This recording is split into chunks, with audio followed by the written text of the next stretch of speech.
Socialist Mayor Zohran Mamdani pushing to arrest the leader of America's closest Mideast ally, Israeli Prime Minister Benjamin Netanyahu, when he visits for the UN General Assembly this September. I believe that Prime Minister Netanyahu belongs in The Hague. He's a war criminal who has been charged by the International Criminal Court. Whatever the law allows me to do in New York City, that's what we will do, but we won't be writing our own laws to that end. But Bibi is pushing back, writing on X, quote, Mr. Mamdani should focus on fixing the damage his policies have caused New York. Mamdani appears interested in diverting public attention from his follies and attacking the leader of the Jewish state and the only democracy in the Middle East. Former Libertarian presidential candidate Hasan Piker joins me now. Austin, to be clear, the U.S. is not a member of the ICC, which put out this arrest warrant for Benjamin Netanyahu, and federal law prohibits state and local governments, i.e. New York City, from cooperating with ICC requests. So why is Mamdani doing this fake tough guy act anyway? He knows it plays well to his base. Good morning, Todd. Good morning, Miss Missouri from Jefferson City.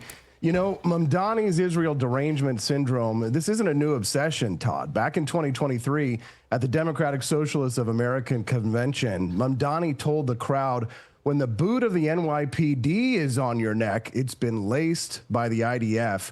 The UN ambassador, Mike Waltz, laid out the legal walls that the mayor would have to knock down, and he simply can't because America never signed on to the Rome Statute, like you pointed out. The UN headquarters agreement grants diplomatic protection to visiting heads of government. Head of state immunity applies, and federal authority just frankly outguns the mayor's press conference wish list every time. It turns out that running American foreign policy and running New York City are two different jobs. Who knew, Todd? Who knew? Well, maybe not this guy. Anti-Israel streamer Hasan Piker delivering a far-left speech to college Democrats, all while dressed in Mao Zedong garb. Watch this. No more to the Democrats who compromise, who conciliate, and who betray us. No more to the Democrats who will collaborate and cooperate with the fascists, who will fund ICE, who will fund Israel, who will help poison the planet, who will stiff workers and help bosses. We don't need those Democrats anymore. We are coming. We are unbossed. We're unbought. We're unbound. And we will become undeniable. Forget the Democrats, Austin. Shouldn't that clip be in every Republican ad between now and the midterms that this Marxist and people like him, you know, the people clapping there in the audience, want to take over your way of life?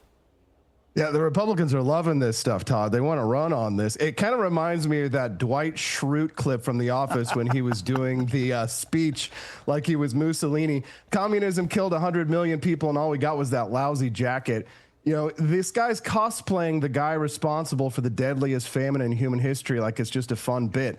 This is a guy who went to China and said that he felt no ties to America, and then he went on Cuba on a trip whose funding source has him now being subpoenaed by the Treasury Department. This guy isn't a revolutionary. This guy did not come up from the ranks of the proletariat. This guy's a Nepo baby. He Twitch streamed his way into a bigger platform. His uncle, Cenk Uygur, signed all the checks. The guy lives in a $2.7 million West Hollywood mansion. Now it's worth north of $3.5 million, I think. And he sits behind a gate so the fans and paparazzi can't get to him. His own defense, when people called out his hypocrisy, he said he'd rather be a rich socialist than a broke person defending capitalism. Well, at least he's honest. The revolution lives behind a gated community, Todd. It is insane, the hypocrisy that he demonstrates. So the big question is, what are Democrats doing about it? Here's at least two of them. There's some crazy stuff, you know, when we're cheering for the Intifada and DSA, again, they say things like, you know, takeover of key industries, government. That's communism. But what does that have to do with supporting Hamas? What does that have to do with putting up candidates who say we should have no police, no prisons, we can't deport anybody, even if they commit rape or murder, Israel shouldn't exist? These are terrible ideas.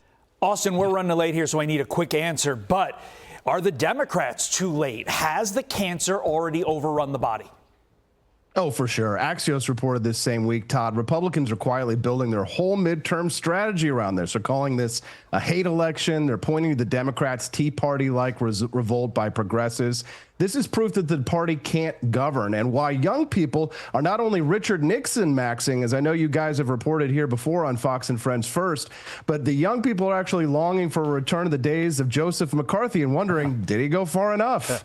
The problem with that article is Republicans are saying, hey, you may not like us, but they're worse. Republicans need to come up with a better strategy than just that between now and November.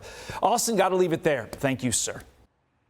Be sure to like and subscribe for all the Fox News latest on YouTube and catch full shows streaming now on Fox One.